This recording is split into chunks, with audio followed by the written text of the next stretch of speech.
Madeline, since you are new, I'm going to start with you. What excited you most about coming in the tail end of such a successful season?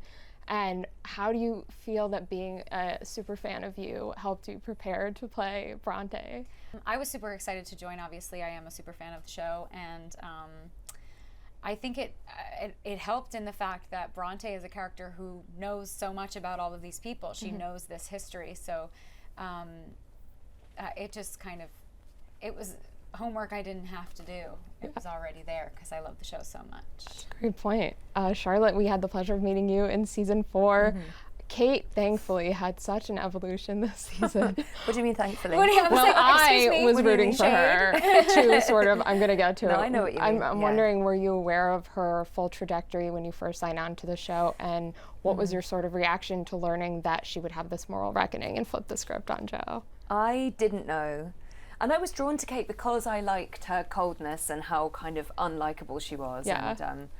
And she felt kind of had her own thing, I guess, the kind of like the iciness and the fact that she kind of saw through Joe so quickly. Of course, that all just went horribly wrong, and she fell in love with him. But this series, I didn't know that she would have this progression. I'm so pleased that she did, and I feel like it's been a really fun one. And the kind of, it's nice because they kind of let her grapple with the fact that she does have this side to her that is a little bit like power hungry and a little bit into the stuff that Joe's into, but she kind of resists, and it's nice. It's been really nice to play and just warm her up a bit. It's been fun for me as well. To constantly be like, oh. Definitely. Stone cold. As you mentioned, Bronte goes into this, unlike other characters we've seen in the past, sort of having all this extra knowledge of Joe, who he is, his past, murders that have occurred in his orbit, yet she still sort of exhibits this internal struggle, unsure if he is guilty or not. I'm curious how challenging it was just to play all of Bronte's different intentions throughout the season and how you sort of justified her conflicted behavior. You know, it wasn't all that difficult. I think it's a lot in the writing. I think the writing is there for Bronte, and it really assists Bronte in this struggle, especially in like episode 6 with Nava Mao, who plays our brilliant detective. And it was a lot of fun actually trying to like playing a woman caught between two things that are very true to her. And I mean, who isn't? I feel like that's something that a lot of people can relate to. But I really enjoyed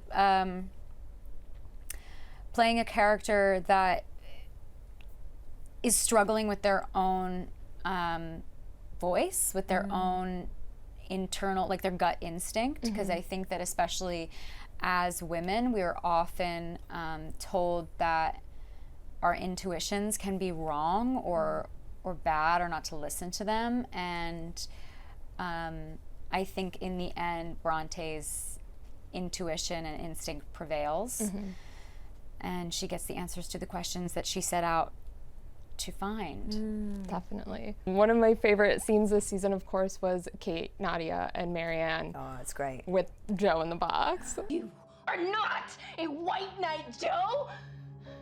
You are a fucking abuser. Charlotte, obviously that epic girl group scene that fans have been waiting for, hoping for, is going to be so cathartic for characters and viewers alike. Did you feel when you were shooting it sort of like a sisterhood? I did. I mean, I love Tati and Amy Lee. They're so great. They're so lovely. They're so brilliant. And there was something, because Amy and I got to know each other like even better on this series. We met on the series before. We didn't have a lot of scenes together. But there was something about Tati coming back with Marianne's, like the gravitas of that arrival, and we were like, she's here, oh my god, she's here, it's so cool. And that was really fun. It felt quite monumental. I actually had just had like a really bad virus. Oh no. When I filmed all that stuff, I was like like right on my knees. Oh my god, you're and a so champion. I'm kind of delirious, so there's a real like funness to it, because I kind of didn't have I wasn't really switched on.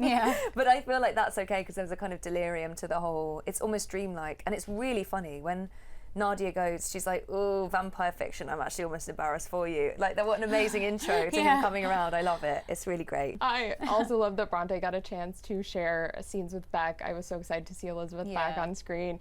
And I loved that moving bookstore scene between her and Marianne.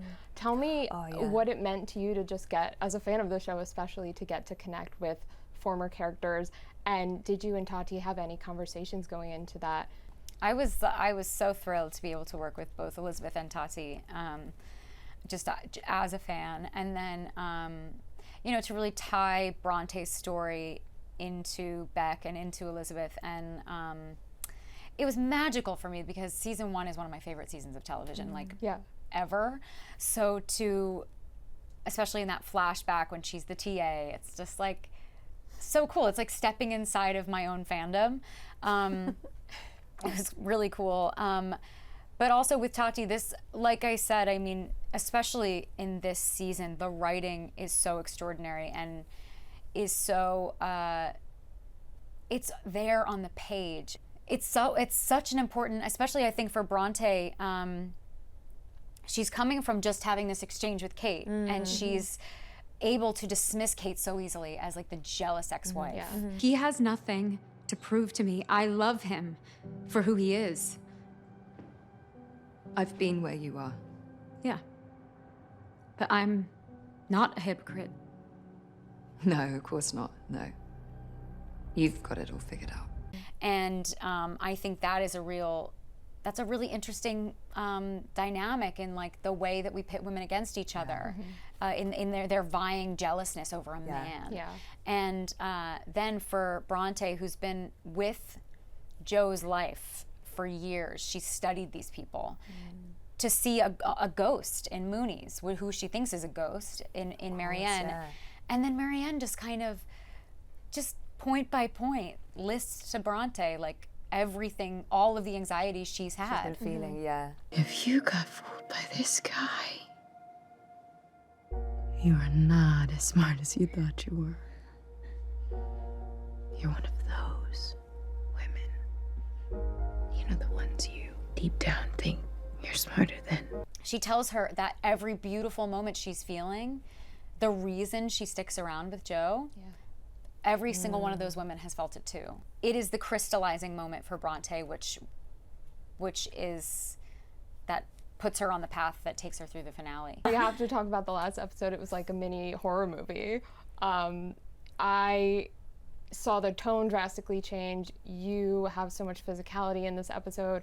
I think you give such a phenomenal performance, and also Penn, who has been absolutely phenomenal at embodying this character all these seasons, I think is giving some of his greatest, if not his best work in the whole series. Bronte sets out to answer a question, and she sees that question through to the end. But you're ungrateful, you're spiteful, I made you special. Bronte, and you're too selfish to know how good you've had it. There it is. There it is, Joe. That's the real you. Working with Penn is so magnificent. I'm a fan of Penn Badgley as a human being. Like we all love him. He's the best. He's such a great leader and a great. I mean, he speaks about this show so intelligently with such compassion, and I think that all shows through in these final scenes. He really lets it rip. He shows. We talked about it earlier, which is something I had forgotten. Like, we never see Joe Goldberg really like be as horrible as he is to these women. It's never on screen. And you see it in this finale. Definitely. It's He literally punches me across the face. Like, he becomes really irredeemable, doesn't he? We get to that point where it's like, oh, you are actually truly an abusive person. You're not just a manipulator, you're an abuser and you're a murderer. And there's no denying that now. No, in case anybody was in any doubt. Anybody was still doubting. Fans have been waiting, obviously, to find out Joe's fate since 2018.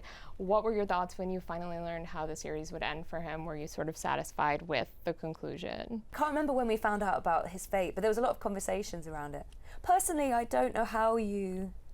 Like, I don't know what a fate is for a life like that. Like, I think it's the right, to me, it's the right one. He gets isolation. He's not allowed access to these women. And that feels to me like the baseline. And he's just, I don't know, but it's I don't know how you conclude it. It's amazing that they have. But they said to me right when I was talking to our showrunners, they were like, it's really this show could go on for 15 seasons. Yeah. If he keeps getting away with it, then it Yeah. keeps going. And so the conclusion naturally will be he's in jail or he's dead. Yes. And so they had told me that eventually Bronte will hold his fate in her hands, which of course I was like, yes. Really, I am I'm so in, Yeah. baby. But I think they stay true and they stay consistent through the entire 5 seasons and right up through the finale into the final moments, that he cannot take responsibility for what he's done, and that he's hurt people and it's his fault.